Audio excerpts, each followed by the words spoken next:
আসসালামু আলাইকুম। সবাই কেমন আছেন? আশা করি সবাই ভালো আছেন। আজ আপনাদের জন্য নিয়ে এসেছি গল্পের চতুর্থ পর্ব। আশা করি গল্পটি আপনাদের ভালো লাগবে। তাহলে চলুন শুরু করা যাক। আমি বললাম, সরি, আসলে আমি বুঝতে পারিনি তুমি পড়ে যাচ্ছিলে, তাই আমার কথা শেষ হতে দিল না। তার আগেই হঠাৎ এসে আবার আমার উপর ঝুঁকে চোখে চোখ রেখে আমার গলা টিপে ধরে। আমি তো অবাক মেয়েটির কাণ্ড দেখে। মেয়েটি করছেটা কি? আমি ভাবতে পারিনি এমন কিছু হবে। ঈশা বলে, তাই ধরতে বাধ্য হয়েছেন কি? তাই তো, এটা সবাই বলে। ধরার নাম করে মজা লুটে নেবে, তারপর বলবে আমি তোমাকে সাহায্য করছিলাম মাত্র।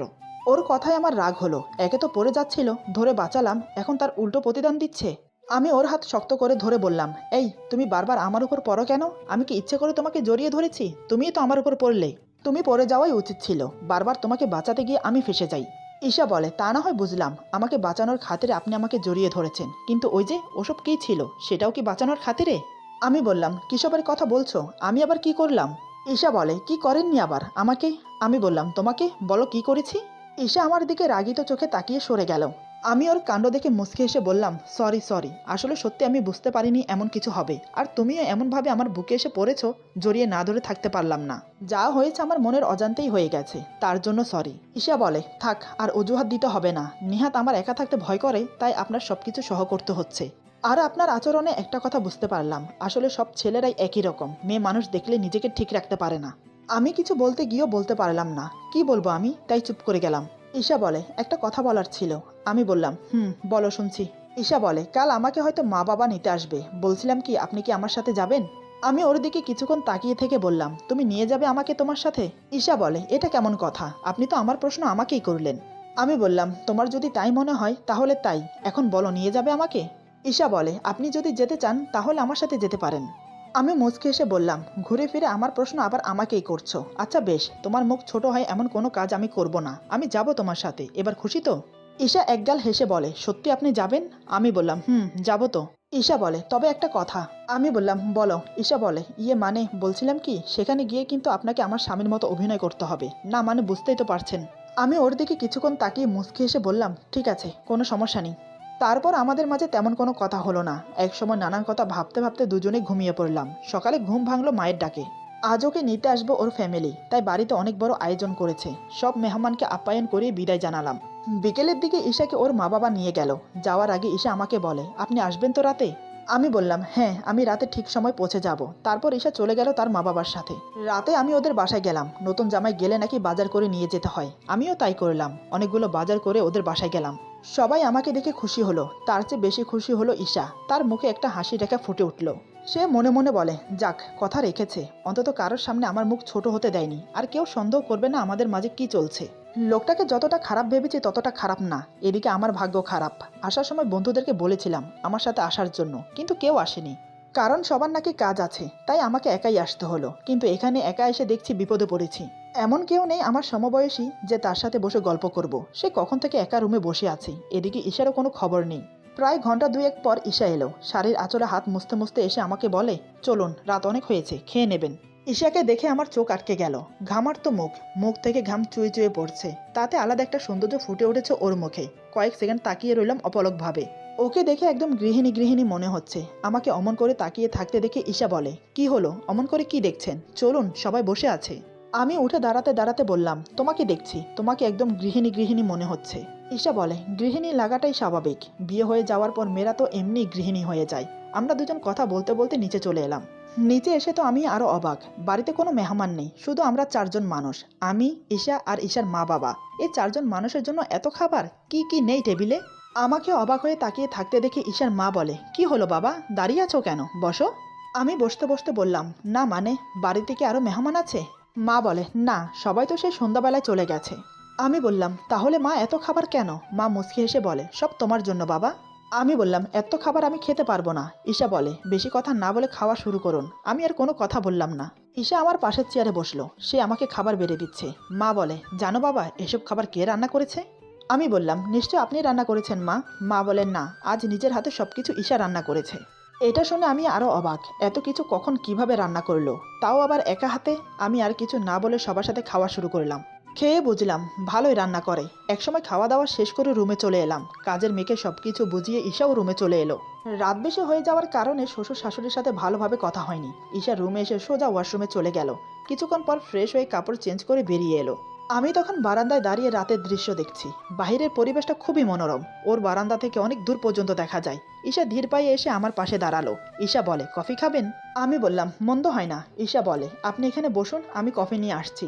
এই বলে সে আবার চলে গেল। কিছুক্ষণ পর কফি নিয়ে এলো। আমাকে এক কাপ এগিয়ে দিতেই আমি ধন্যবাদ বললাম। ঈশা বলে, আপনার কোনো সমস্যা হচ্ছে না তো এখানে? আমি বললাম, তা হচ্ছে একটু, তাতে কোনো সমস্যা নেই। তুমি কিন্তু খুব ভালো রান্না করতে পারো। আমার জন্য এত কিছু রান্না করার জন্য ধন্যবাদ। ঈশা বলে, এখানে ধন্যবাদের কি আছে? আপনাকে রান্না করে খাওয়াতে পেরে আমার ভালো লাগছে। সত্যি বলতে এই প্রথম আমি কারোর জন্য রান্না করেছি।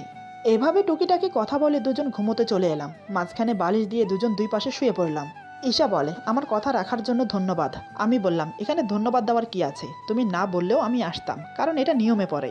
ঈশা বলে, তাই বুঝি? আপনি আবার নিয়ম কখন থেকে পালন করা শুরু করলেন? আমি বললাম, না করে উপায় আছে? মা বাবা টের পেয়ে যাবে না? হঠাৎ ঈশা বলে, সত্যি আপনি অনেক ভালো। এই 3 দিন আপনার সাথে থেকে এটা বুঝতে পারলাম, যতটা আপনাকে খারাপ ভেবেছি ততটা খারাপ না। আমি ভুরু কুঁচকে বললাম, হঠাৎ এই কথা? আমি কি এখনো পর্যন্ত খারাপ কিছু করেছি যার জন্য তোমার মনে হয়েছে আমি খারাপ? ঈশা বলে, না মানে ছেলেদেরকে আমি যতটা খারাপ মনে করতাম সেই ধারণা থেকে আপনাকে খারাপ মনে করতাম, কিন্তু আপনার সাথে থেকে বুঝতে পারলাম আসলে সব ছেলে খারাপ হয় না, ভালোও আছে। আমি বললাম, আচ্ছা ছেলেদের প্রতি তোমার এত ঘৃণা কেন, আমি কি জানতে পারি? ঈশা বলে, না আমি বলতে পারবো না। এই বলে কিছুক্ষণ নীরবতা কাটলো আমাদের মাঝে। নীরবতা ভেঙে ঈশা বলল, একটা কথা ছিল। এবার আমি ওর দিকে চোখ ছোট ছোট করে তাকিয়ে বললাম, আবার কি কথা? ঈশা বলে, না মানে বলছিলাম কি, আপনি যদি কিছু মনে না করেন মানে। এই বলে ঈশা চুপ হয়ে গেল। আমি বললাম, বলো কি বলতে চাও? ঈশা বলে, দেখুন অ্যাকচুয়ালি ডোন্ট মাইন্ড। আমাদের যখন একই ঘরে থাকতে হবে, একই ছাদের নিচে বসবাস করতে হবে, তাহলে কি আমাদের মধ্যে বন্ধুত্বটা জরুরি না? অন্তত আমরা বন্ধু হয়ে থাকতে পারি। আমি সেরকম কিছু মেন করে কথাটা বলিনি। জাস্ট একই ঘরে থাকা হয়, উঠতে বসতে এমনকি রাতে একই বিছানায় থাকা হয়। তাহলে কি আমাদের মাঝে বন্ধুত্ব হতে পারে না? আমি একটু রসিকতা করে বললাম, বন্ধুত্ব হওয়া যায়, কিন্তু যদি দেখো সেই বন্ধুত্ব গড়িয়ে ভালোবাসার দিকে চলে গেছে, তখন তখন কি করবে শুনি? তখন তো সব দোষ আমার উপর দিয়ে দেবে। যা হয়েছে আপনার জন্য হয়েছে, মানে তুমি কিছুই করনি, তখন তখন কি হবে শুনি? ঈশা বলে, তেমন কিছুই হবে না। আপনি আমার কাছে আসার চেষ্টা করলেও আমি আপনাকে আসতে দেব না। আমি বললাম, তাই বুঝি? তুমি ভাবলে কি করে যে আমি তোমার কাছে যাব? যদি কখনো এমন পরিস্থিতি হয় তখন তুমি নিজেই আমার কাছে আসবে, এটা আমি হলফ করে বলতে পারি। ঈশা বলে, কনফিডেন্স ভালো, তবে ওভার কনফিডেন্স ভালো না। আর আপনি ভাবলেন কি করে যে আমি আপনার কাছে আসব? আমি বললাম, এমনটা তো হতেই পারে। অ্যাক্সিডেন্টলি যেমন পরশু রাতে তুমি আমার বুকে এসে ঘুমিয়েছো, কাল রাতেও তো কথা বলতে বলতে আমার উপর এসে পড়েছো। বাধ্য হয়ে তোমাকে জড়িয়ে ধরতে হলো, তেমনি আবার অজান্তে আমার কাছে আসতে কতক্ষণ। ঈশা বলে, আপনি তো দেখছি মশা কথায় কথায় খোঁটা দেন। হয়তো বাই মিস্টেকলি হয়ে গেছে, সবসময় এমন হবে তার তো কোনো মানে হয় না। এমনও তো হতে পারে, দেখা যাবে আজ রাতে আপনি আমাকে নিজের বুকে টেনে নিয়েছেন। আমি বললাম, ওরে বাবা, আমার এত শখ নেই কারোর হাতে থাপ্পড় খাওয়া। এই কথা শুনে ঈশা জিভ কেটে কান ধরে বলে, সরি। ওর কাণ্ড দেখে আমি মুচকি এসে বললাম, আরে ধুর, সরি বলতে হবে না, ওটা তো বোঝার ভুল ছিল, তাই এমনটা হয়েছে। আর আমরা এখন বন্ধু। বন্ধুদের মাঝে নো সরি নো থ্যাঙ্কস, মনে থাকবে? ঈশা একগাল হেসে আমার দিকে হাত বাড়িয়ে দেয় হ্যান্ডশিপ করার জন্য। আমি মুখে হাসি ফুটিয়ে হাত মিলালাম, হাত ধরে ছাড়ার বদলে ধরেই রাখলাম। দুজন দুজনের চোখের দিকে তাকিয়ে বসে আছি, হাত ছাড়ার কোনো নামগন্ধই নেই। আমি মনে মনে ভাবছি, কি নরম তুলতুলে হাত, ইচ্ছে করছে সারাক্ষণ ধরে থাকি। এদিকে এসে মনে মনে ভাবছে, লোকটাকে যত দেখছি ততই মুগ্ধ হচ্ছি। যতটা খারাপ ভেবেছি ততটা খারাপ না। সত্যি মানুষের উপরে দেখে ভেতরটা চেনা যায় না, তার ভেতরটা বুঝতে হলে তার সাথে বন্ধুত্ব করতে হয়, তার সাথে ভালোভাবে মিশতে হয়, তাহলে বোঝা যায় মানুষটা কেমন। হঠাৎ কি মনে হতে ঈশা লজ্জা পেয়ে হাত ছাড়িয়ে নেয়। দুজন প্রাপ্তবয়সী ছেলে মেয়ে একসাথে থাকলে যা হয় আর কি। তার উপর আমরা হলাম স্বামী স্ত্রী। একসময় দুজন ঘুমিয়ে পড়লাম। সকালে ঘুম ভাঙলো ঈশার ডাকে। আমি ঘুম ঘুম চোখে উঠে দেখি ঈশা হালকা গোলাপি একটা শাড়ি পরে হাতে চা নিয়ে আমার সামনে দাঁড়িয়ে আছে। মাথার চুল পরিপাটি করে আঁচড়ানো, হাত ভর্তি গোলাপি কাচের চুড়ি, চোখে মোটা করে কাজল দেওয়া, সব মিলিয়ে ওকে গোলাপি পরীর মতো লাগছে। আমার চোখ দুটো ওর দিক থেকে সরতেই চাইছে না। ঈশা ব্যাপারটা বুঝতে পেরে বলে, কি মশাই, যেভাবে তাকিয়ে আছেন মনে হচ্ছে আমাকে এর আগে কখনো দেখেননি। আমি স্বাভাবিক হয়ে বসে বললাম, সকাল সকাল ঘুম থেকে উঠে গোলাপি পরী দেখব সেটা তো ভাবতে পারিনি, মনে হয় স্বপ্ন দেখছি। এই আমি কি স্বপ্ন দেখছি সত্যি সত্যি? ঈশা আমার কথা শুনে আমার হাতের আঙ্গুল চায়ের ভেতর ডুবিয়ে বলে, স্বপ্নে না, বাস্তবে আছেন। চায়ের ভেতরে আঙ্গুল ডুবাতেই জ্বলে উঠল। আমি তৎক্ষণাৎ আঙ্গুল সরিয়ে বললাম, উফ, এমন কেউ করে? তুমি তো দেখছি একদিন আমাকে জ্বালিয়ে দেবে। ঈশা বলে, তো কি করব? আপনি তো বসে বসে জেগে জেগে স্বপ্ন দেখছেন। আমি বললাম, তোমাকে কে বলেছে গোলাপি পরী সেজে আমার সামনে আসতে? ঈশা বলে, আমি কোনো পরী নই, জলজ্যান্ত একজন মানুষ। আমি কেন শুধু শুধু পরী হতে যাব? পরী হলে কি আর আপনাকে বিয়ে করতাম? আমি বললাম, তো কাকে বিয়ে করতে শুনি? নিশ্চয় কোনো রাজকুমারকে ফাঁসাতে। ঈশা বলে, ফাঁসাতে যাব কেন? আমি পরি হলে রাজকুমার এমনি আমার পিছু পিছু ঘুরতো। আমি বললাম, রাজকুমারের আর খেয়ে কাজ নেই, তোমার পিছু ঘুরবে। ঈশা বলে, আপনি না একটু বেশি কথা বলেন। আমি বললাম, যা বাবা, কথা না বললেও দোষ, কথা বললে বলে আমি নাকি বেশি কথা বলি, এজন্যই বলে মেয়েদের সাথে ঝগড়ায় পাল্লা দিয়ে পারা যায় না। ঈশা বলে, দেখুন এবার কিন্তু বেশি হয়ে যাচ্ছে, চাটা কিন্তু ঠান্ডা হয়ে যাচ্ছে। আমি বললাম, এখানে রাখো, আমি ফ্রেশ হয়ে আসছি। এই বলে আমি বিছানা থেকে নেমে ঈশার কানের কাছে ফিসফিস করে বললাম, সত্যি তোমাকে আজ অপূর্ব লাগছে, একদম একটা পেতনির মতো। এই বলে ওয়াশরুমে চলে গেলাম ফ্রেশ হতে। আমার কথা শুনে ঈশা রেগে মেগে আগুন। ঈশা মনে মনে বলে, ফাজিল লোক একটা। প্রথমে বলে আমাকে নাকি পরীর মতো লাগছে, এখন বলে আমি কিনা পেতনি, যত্ত সব। এই বলে চলে গেল। কিছুক্ষণ পর আমি ফ্রেশ হয়ে বেরিয়ে চাটা খেয়ে নিচে চলে গেলাম। গিয়ে দেখি সবাই বসে আছে। আমি বুঝলাম আমার জন্যই অপেক্ষা করছে। আমি যেতে সবাই মিলে একসাথে নাস্তা করতে বসে গেল। নাস্তা করে আমি আর এসে একটু ঘুরতে বের হলাম আশেপাশে। ওদের এলাকাটা ঘুরিয়ে ঘুরিয়ে আমাকে দেখালো। দুপুরের দিকে ফিরে এসে ফ্রেশ হয়ে সবাই খাওয়া দাওয়া করে যার যার রুমে চলে গেল। আমি আর ঈশা গল্প করে বিকেলটা কাটিয়ে দিলাম। রাতে খাওয়া দাওয়ার পর ঈশা বলে, ছাদে যাবেন? আমি বললাম, এত রাতে ছাদে? ঠিক আছে চলো। বুঝতে পারছি ওর যেতে ইচ্ছে করছে, তাই আর না করলাম না। দুজন ছাদে গিয়ে রেলিংয়ের পাশে দাঁড়ালাম। বেশ ঠান্ডা ঠান্ডা ভাব, আকাশে পূর্ণিমা চাঁদ, তারাগুলো মিটিমিটি করে জ্বলছে। দেখতে ভারী সুন্দর লাগছে। ঈশা বলে, পরিবেশটা খুব সুন্দর তাই না? আমি বললাম, যা বলেছ। ঈশা বলে, এমন সুন্দর চাঁদনি রাতে ছাদে আসতে আমার খুব ভালো লাগে, কিন্তু। আমি বললাম, কিন্তু কি, ভয় পাও? ঈশা বলে, আরে না, ভয় পেতে যাব কেন, আসলে তেলাপোকার জন্য। আমি অবাক হয়ে বললাম, তেলাপোকা? ঈশা বলে, হ্যাঁ, আমাদের ছাদে অবশ্য নেই, পাশের ছাদ থেকে উড়ে আসে। আমি বললাম, তেলাপোকা আসলে তাতে কি? ঈশা বলে, ওরে বাবা, আমি তেলাপোকাকে ভীষণ ভয় পাই। আমি বললাম, এখন যদি একটা উড়ে এসে তোমার গায়ে পড়ে তখন কি করবে? ঈশা বলে, আমি তো মরেই যাব। আমি বললাম, এত ভয়? ঈশা বলে, এই একটা জিনিসই আমি এত বেশি ভয় পাই। আমি বললাম, তার জন্য তুমি আসার সময় ছাদের লাইট জ্বালিয়ে এসেছো কি, তাই তো? ঈশা বলে, নয়তো কি, অন্ধকারে গায়ে এসে পড়লে দেখবো কিভাবে? হে আল্লাহ, আজ যেন কোনো তেলাপোকা না আসে, মান সম্মান রেখো। মনে মনে কথাটা বলে, কিন্তু আল্লাহ হয়তো শোনেনি ওর কথা। আমি অন্যমনস্ক হয়ে অন্যদিকে তাকিয়ে আছি। ঈশা আমার পাশে দাঁড়িয়ে। হঠাৎ কোত্থেকে যেন উড়ে এসে বড় একটা তেলাপোকা ওর গায়ে পড়লো। ঈশা খেয়াল করেনি, কিন্তু আমার চোখে পড়লো। আমি ভাবছি বলবো কি বলবো না, আবার মনে মনে ভাবছি বলে দেখি না কেমন রিয়াক্ট করে, একটু মজা নেওয়া যাক। এই ভেবে আমি বললাম, ঈশা তোমার গায়ে তেলাপোকা। ঈশা আমার কথা বিশ্বাস করলো না। সে আমাকে বলে, মজা করছেন, দেখুন আমাকে ভয় দেখাবেন না। কথাটা বলতে বলতে ঘাড়ের দিকে তাকালো। তাকাতেই দেখে অনেক বড় একটা তেলাপোকা ঘাড়ে বসে আছে। এটা দেখেই তো তিরিং তিরিং লাফাতে শুরু করলো। লাফাতে লাফাতে হঠাৎ আমার গায়ে এসে পড়লো। আমিও টাল সামালতে না পেরে ওকে নিয়ে পড়ে যাই। আমি নিচেই, ঈশা আমার বুকের উপর শক্ত করে আমাকে জড়িয়ে ধরে আমার বুকে মুখ গুজে দিয়েছে। ঈশা বলে, আমাকে বাঁচান প্লিজ, তেলাপোকাটাকে সরান, আমার ভীষণ ভয় করছে। আমি বললাম, কিচ্ছু হবে না, আমি আছি তো, আর এই দেখো তুমি আমার বুকে আছো। ঈশা বলে, আমি কিছু শুনতে চাই না, আমাকে ধরে রাখুন। ওর কথা শুনে আমি ওকে শক্ত করে জড়িয়ে ধরলাম। ঈশা ভয়ে জোরে জোরে নিঃশ্বাস ফেলছে আমার বুকে। ধীরে ধীরে ওর বাঁধন আরো শক্ত হতে লাগলো। এদিকে আমি আমার নিয়ন্ত্রণ হারিয়ে ফেলছি। এমনত অবস্থায় নিজেকে ধরে রাখা অনেক কঠিন। আমি ওর পারছি না। অজান্তেই আমার দুটো হাত ওর শাড়ি ভেদ করে পিঠে বিচরণ করতে লাগলো। দু হাত দিয়ে ওর কোমর ধরে আরেকটু উপরে নিয়ে এসে ওর ঠোঁটে ঠোঁট ডুবিয়ে দিলাম। এক হাতে পিঠ শক্ত করে নিজের সাথে চেপে ধরি, অন্য হাতে চুলের মুঠি ধরে ঠোঁটে গভীরভাবে কিস করতে লাগলাম। এমনভাবে আঁকড়ে ধরলাম ওর ঠোঁট যে নিজেকে ছাড়াতেও পারছে না। দু হাতে আমার বুক খামচে ধরেছে। ওর নখ ফুটে যাচ্ছে আমার বুকে, সেদিকে আমার কোনো খেয়ালই নেই। ঈশার নিঃশ্বাস বন্ধ হয়ে আসছে। সে আর পারছে না, নিজেকে ছাড়ানোর অনেক চেষ্টা করছে, কিন্তু তাও পারছে না। এবার সে চিৎকার করে কান্না করে দেয়। ওর কান্নার শব্দে আমার ধ্যান ভঙ্গ হলো। আমি তৎক্ষণাৎ ওকে ছেড়ে দিলাম। ঈশা লাফিয়ে উঠে জোরে জোরে নিঃশ্বাস নিচ্ছে। আমি উঠে দাঁড়াতেই হঠাৎ সে আমাকে সজোরে একটা থাপ্পড় মারে। ঈশা কান্না করতে করতে বলে, আপনি একটা জানোয়ার, খুবই একটা খারাপ লোক। আপনার প্রতি আমার যে ধারণাটা জন্মেছে সেটা আপনি মিথ্যে প্রমাণিত করে দিলেন। যে বিশ্বাসটা জমেছে সেটা এক নিমেষে ভেঙে দিলেন। ছি, সুযোগ পেলেই বুঝি সদ্ব্যবহার করতে হয়। আমরা মেয়ে বলে কি মানুষ না? মেয়ে দেখলেই কি আপনাদের মতো ছেলেদের নেশা জেগে ওঠে? আমি আপনাকে কখনো ক্ষমা করব না। এই বলে কান্না করতে করতে দৌড়ে চলে গেল। আমি সেখানে পাথরের মূর্তির মতো দাঁড়িয়ে আছি। ওর কথায় আমি কিচ্ছু মনে করিনি। ওর উপর রাগও হচ্ছে না আমার, কিন্তু রাগ হচ্ছে নিজের প্রতি। আসলে দোষটা আমার, আমি নিজেকে কন্ট্রোল করতে পারিনি। কিন্তু আমি এবার কি করব? প্রতিবার মেয়েটা যদি আমার বুকে এসে ঝাঁপিয়ে পড়ে, তাহলে আমি পুরুষ হয়ে কি করে নিজেকে আটকাবো? নিজের প্রতি নিজেরই রাগ হচ্ছে এখন। বারবার একই ভুল করছি আমি। ও তো ঠিকই বলেছে, আমি একটা জানোয়ার। মাথা ফেটে যাচ্ছে আমার রাগে। তাই আর নিজেকে ধরে রাখতে পারলাম না। ছাদের রেলিংয়ের সাথে দু হাত দিয়ে দুটো ঘুষি মারলাম। তাতেই দু হাত ফেটে রক্ত পড়তে লাগলো। সেদিকে আমার কোনো খেয়াল নেই। কোন মুখে দাঁড়াবো আমি ঈশার সামনেই? দু হাতে মাথার চুল খামচে ধরে রেলিংয়ের সাথে হেলান দিয়ে বসে পড়লাম।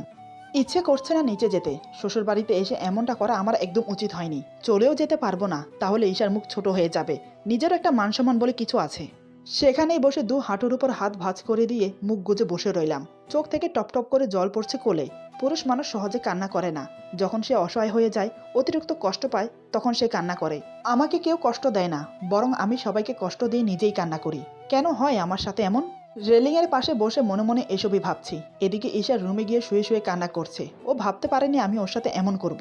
ঈশা মনে মনে বলে, হে আল্লাহ, কেন হয় আমার সাথে এমন? আমার জানা মতে আমি তো কারোর কোনো ক্ষতি করিনি, তাহলে কেন বারবার আমার সাথে এমন হয়? একবার তো নিজের সর্বোচ্চ হারিয়ে শূন্য হয়ে গেছি, সেই পরিস্থিতির মুখোমুখি কেন বারবার হতে হয়? তার চেয়ে বরং তুমি আমাকে উঠিয়ে নাও। আমি আর চাই না এই নরকের দুনিয়ায় থাকতে, যে দুনিয়ার ছেলেরা মেয়েদেরকে সম্মানের বদলে অসম্মান করতে ব্যস্ত থাকে। আমি আর পারছি না এসব নিতে। এসব ভাবছে আর কান্না করছে। ভাগ্যিস তখন বাড়ির সবাই ঘুমিয়ে গেছে, তা না হলে কি যে হতো কে জানে। এভাবে প্রায় অনেকটা সময় কেটে যায়। ঈশা কান্না করতে করতে ক্লান্ত হয়ে পড়ে। বিছানা থেকে উঠে চোখে মুখে পানি দিয়ে ফ্রেশ হয়ে নেয়। ঘড়ির দিকে তাকিয়ে দেখে রাত 2টো বাজে, অথচ আমি এখনো রুমে আসিনি। ঈশার ইচ্ছা করছেন আমার সাথে কথা বলতে, কিন্তু না বলেও উপায় নেই, কারণ আমি বর্তমান ওর বাড়িতে। আমার সাথে কথা না বলা, আমাকে অবহেলা করা, এটা খারাপ দেখায়। তাই সে ইচ্ছা না থাকা সত্ত্বেও আমাকে ডাকতে আসে। এদিকে আমি কান্না করতে করতে কখন যে ঘুমিয়ে পড়েছি ওভাবে আমি নিজেও জানি না। চোখের জলে আর হাতের রক্ত মিশে জামা কাপড় ভিজে গেছে। ঈশা এসে দেখে আমি রেলিংয়ের সাথে হেলান দিয়ে মাথা নিচু করে বসে আছি। সে ধীরে ধীরে আমার সামনে এসে দাঁড়ায়। সামনে এসে দাঁড়াতেই চমকে ওঠে। হাত থেকে এখনো একটু একটু করে রক্ত পড়ছে। অনেকটা জায়গা জুড়ে রক্তে ভেসে আছে। এটা দেখে ওর মনের ভেতর মোচড় দিয়ে উঠল। মুহূর্তে ওর রাগ অভিমান সব উধাও হয়ে গেল। সে মনে মনে বলে, ওনার তো একার দোষ নেই, আমারও তো দোষ আছে। আমি বারবার ওনার বুকে ঝাঁপিয়ে পড়ি, কাজটা হয়তো আমি ঠিক করিনি। ঈশা আর ভাবতে পারছে না। সে চট করে আমার হাত ধরে ডাকতে লাগলো। ঈশা বলে, এই যে শুনছেন? ওর হাত ধরে ঝাঁকানিতে আমি মাথা তুলে ওর দিকে তাকাই। দেখে কান্না করতে করতে আমি চোখ মুখ ফুলিয়ে ফেলেছি। এটা দেখে ওর খুব মায়া হলো, কিন্তু সে মায়া প্রকাশ না করে রাগে ফেটে পড়ল আমার উপর। ঈশা চেঁচিয়ে বলে, কি করেছেন আপনি? হাত কিভাবে কেটে গেল? দেখুন তো কতটা রক্ত পড়েছে হাত থেকে। কি ভাবেন আপনি নিজেকে? এসব করলে সব ঠিক হয়ে যাবে? কেন এমন করলেন আপনি? আমার উপর রাগ করে নিজেকে আঘাত করলেন? কেন করলেন এমন? এখন উঠুন, ঘরে চলুন। আমি হাঁ করে ওর দিকে তাকিয়ে রইলাম, কোনো কথা বললাম না, কারণ ঈশা কান্না করছে। ওর চোখের পানি দেখে কিছু বলার সাহস পেলাম না। ঈশা আমাকে টেনে তুলে হাত ধরে রুমে নিয়ে গেল। তারপর ওয়াশরুমে নিয়ে গিয়ে আমার শরীর থেকে টি শার্ট খুলে ফেললো। টি শার্ট খুলতেই দেখে নখের আঁচড়ের দাগ রক্ত জমাট বেঁধে আছে। বুঝতে বাকি রইল না এই দাগ ওরই করা। ঈশা অশ্রু ভেজা নয়ন নিয়ে একবার আমার দিকে তাকালো, তারপর বুকের দিকে তাকিয়ে অজান্তে হাত বুলাতে লাগলো সেখানে। ঈশা বলে, খুব লেগেছে না? আমি কিচ্ছু বললাম না, ওর চোখের দিকে তাকিয়ে রইলাম। সত্যি মেয়েদেরকে বোঝা বড় দায়, কখন তারা কী রূপ ধারণ করে বলা যায় না। ঈশা ছোট্ট একটা টাওয়াল ভিজিয়ে আমার শরীর মুছে দিল, কাপড় এনে দিল চেঞ্জ করার জন্য। আমি কাপড় চেঞ্জ করে ওয়াশরুম থেকে বের হতে ঈশা আমার হাত ধরে খাটে বসিয়ে দিল। তারপর ফাস্টিং বক্স খুলে হাতে মেডিসিন লাগিয়ে ব্যান্ডেজ করে দিল। 2টো ব্যথার ওষুধ খুলে দিল খাওয়ার জন্য। আমি চুপচাপ খেয়ে নিলাম। তারপর বালিশ ঠিক করে আমাকে শুইয়ে দিয়ে সেও শুয়ে পড়ল। ঈশা আমার দিকে ফিরে শুয়ে আছে, কিন্তু আমি অন্য দিকে ফিরে শুয়ে রইলাম। ওর চোখে চোখ রাখার ক্ষমতা নেই আমার। নিজেকে খুব অপরাধী মনে হচ্ছে। নানান কথা ভাবতে ভাবতে দুজন ঘুমিয়ে পড়লাম। বেশি রাত করে ঘুমানোর জন্য সকালে আমাকে আর ডাকিনি। আমার ঘুম ভাঙলো দিনের 12টা বাজে। আমি উঠে কোনোরকম ফ্রেশ হয়ে বিছানায় হেলান দিয়ে বসে আছি। ততক্ষণে ঈশা আমার জন্য রুমে নাস্তা নিয়ে এলো। আমার পাশে একদম আমার গা ঘেঁষে বসলো।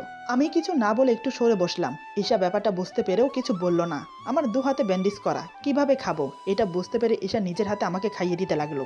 আমিও কিছু না বলে চুপচাপ খেয়ে নিলাম। একবারের জন্য ওর মুখের দিকে তাকাইনি, নিচের দিকে তাকিয়েছিলাম। এসে আমাকে নাস্তা খাইয়ে মেডিসিন খাইয়ে দিয়ে নিচে চলে গেল। সেও আমার সাথে কথা বলছে না। দুপুরের দিকে সবাই খেতে বসে আমাকে খুঁজছে। ঈশা বলে, ওনার শরীর একটু খারাপ, হাতে একটু ব্যথা পেয়েছে। এটা শুনে তো আমার শ্বশুর শাশুড়ি দুজনেই অবাক। হাতে কি করে ব্যথা পেলাম এটাই যেন তাদের মাথায় আসছে না। আমার শ্বশুর বলে, সে কি রে, কখন কিভাবে ব্যথা পেলো? ঈশা বলে, কাল রাতে তোমরা ঘুমিয়ে যাওয়ার পর আমরা একটু ছাদে গিয়েছিলাম।